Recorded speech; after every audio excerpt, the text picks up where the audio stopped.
सबको तो नसीब नहीं हो, इसलिए कहते हैं 84 का भ्रमण कर लिए हैं, सन पलटू साहब तो और हद कर दी। वो तो कहते हैं इतना सुंदर शरीर मिला पलटू नर्तन पाई के, अरे भज लीजिए रघुवीर। अगर भगवान का भजन नहीं किए तो क्या होगा? पलटू नर्तन पाई के मूरख भजे न राम, वा मुख में कीड़ा पड़े जो न भज हरि नाम। कीड़ा का घर ही बन जाए उसका। अब बनाता तो है ये है मानव तनधारी।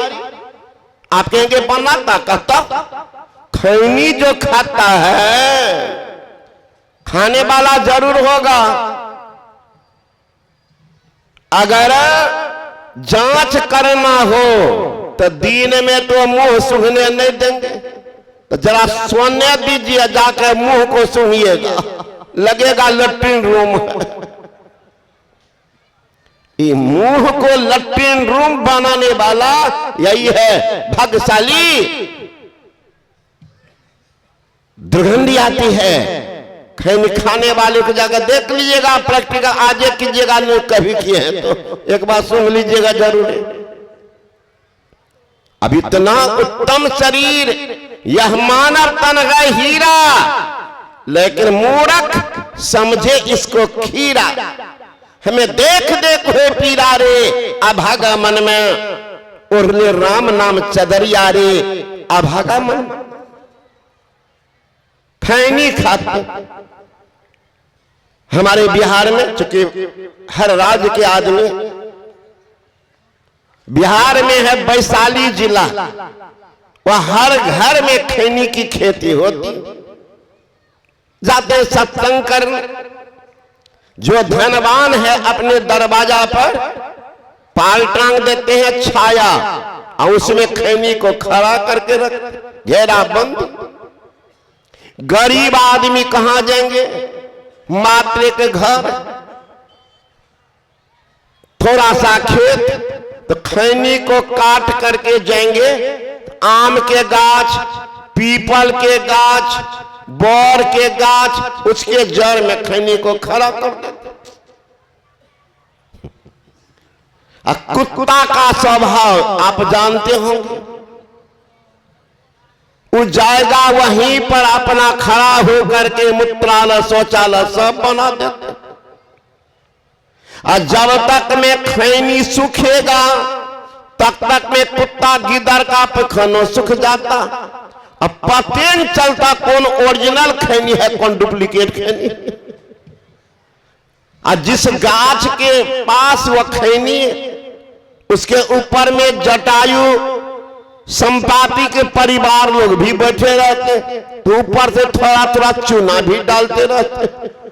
हम लोग कहते हैं हम बड़े बुद्धिमान हैं, वो चिड़िया जो कम कर दिए होंगे चूना देने में, थोड़ा और मिलेंगे, असीलो ठिलोरी को घिसते रहेंगे, मुंह में डाल देंगे। मुंह में रहने वाला भगवान का दारे मत फेंको, भी मेरा भोजन नहीं है, फेंकवा देते। फिर भी ऐसा हरामी मन फिर लाकर डाल देते। अभी देखिए बसंत ऋतु आया है, बसंत ऋतु की कहानी अजीब है। भारतवासी को सौभाग्य है कि 6 ऋतु हम लोग को नसीब है। ये अन्य देश में नसीब नहीं है, किसी में तो 4, किसी में तो 3 ऋतु होता। सौभाग्य है 6 ऋतु। हम भारतवासियों के लिए सौभाग्य है कि गंगा नदी भारत में बहती। सौभाग्य हम लोगों को उस पवित्र देव नदी में स्नान कर लेते। सौभाग्य, भारत में जन्म हुआ, गंगा नदी में स्नान करने का सौभाग्य मिला। सौभाग्य हमारा भारतवासियों का है। या 24 अवतार, सब अवतार भारत में हुआ। सौभाग्य हम भारतवासियों का, या 24 अवतार सब भारत में ही हुआ, अन्य देश में नहीं। क्योंकि ये पवित्र देश भारत, इसलिए भारत माता कहते हैं। भारत को माता के हृदय बड़ा कोमल, पुरुष से 100 गुना कोमल माताएं के हृदय, इसलिए कहते हैं भारत माता। अन्य देश को आज तक सुने हैं, इंग्लैंड माता, अमेरिका माता, अफ्रीका माता सुने हैं? भारत माता है। भारत माता, गो माता, गंगा माता, सौभाग्य है। ये मां शब्द सब में नहीं लगता। मां पवित्र शब्द, पवित्र संबंध मां। ऐसे देश में हम लोगों का जन्म।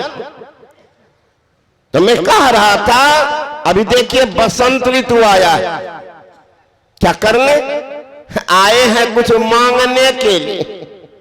सीखिए महाराज, हम सब सीखे एक ऋतु से जो शिक्षा देने के लिए आए हैं। क्या मांग रहे हैं? भाई कुछ दान करो, भावी जीवन कल्याणमय होगा।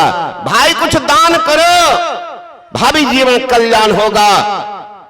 वृक्ष सब देखने लगे, ये तो आ गए हैं मांगने के लिए मेरे दर पे।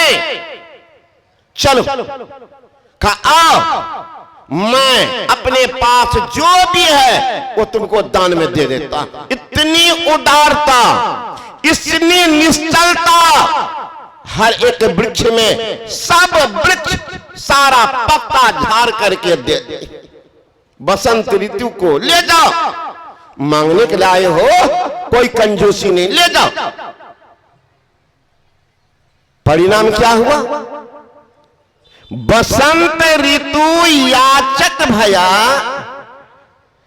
दान किया सब वृक्ष अपना पात। रिजल्ट क्या हुआ? ताते नव पल्लव भया, दिया दूर नहीं जात। दान किया, नया पल्लव लग गया। उतना ही सूद सहित लौटेंगे। दान किए हो तो सूद सहित लौटाएंगे। परिणाम क्या हुआ? सब वृक्ष में फल लग गया। इज्जत के साथ सब वृक्ष फल दिए, लेकिन एक का वृक्ष इतना है तटस्थ रहा, दान नहीं किया। बसंत ऋतु तो रुकने वाला है, ये सत्य चलते रहेगा क्या? कल के बाद भी तो समाप्त। बसंत ऋतु धीरे धीरे बीता, वो अभागा दान नहीं किया, झरा तो कौन? महुआ। महुआ तू जो दान किया उनको कौन देता? तो फल तो आया, लेकिन नंगी, बिल्कुल निर्लज, पतित महुआ, एक भी पाप नहीं। इतनी निर्लजता में वे संतान को पैदा की। सब वृक्ष में फल लगा, दान किया। बसंत ऋतु को इज्जत के साथ, वो निर्लज, दिया ही नहीं। परिणाम क्या हुआ? फल तो आया। और उसी महुआ से बनता है शराब। जो इतना निर्लज पतित है, उसका रस पीने वाला कितना पतित होगा, विचार कर। पात लिए सब वृक्ष फले, महुआ फले पत खोय। ताही पतित के रस पिए क्यों न फजत हो। लाजता खाएगा फिर भी कहेगा न तो बढ़िया तो है ये बढ़िया। एक व्यक्ति था, उसकी पत्नी समझाती थी, सत्संगी बेचारी, महाराज पीना उना छोड़िए, मांस मछली खाना छोड़िए, सत्संग को पकड़िए, जीवन का कल्याण होगा। भला वो माने। एक रोज पी करके इधर उधर कहीं चला गया, गांव को लोग पकड़ लिया। गांव के लोग जो पकड़ा तो पिटाई करने लगा। इतना पीटा, पूरा शरीर से लोहो लोहान। नौजवान का था छोड़ो मत, क्योंकि भाषण देने में बहादुर है, छोड़ो मत, घुमाओ गांव, ताकि गांव के लोग, समाज के लोग जान जाए कैसे चरित्र के ये, छोड़ो मत। का चलो घुमाने।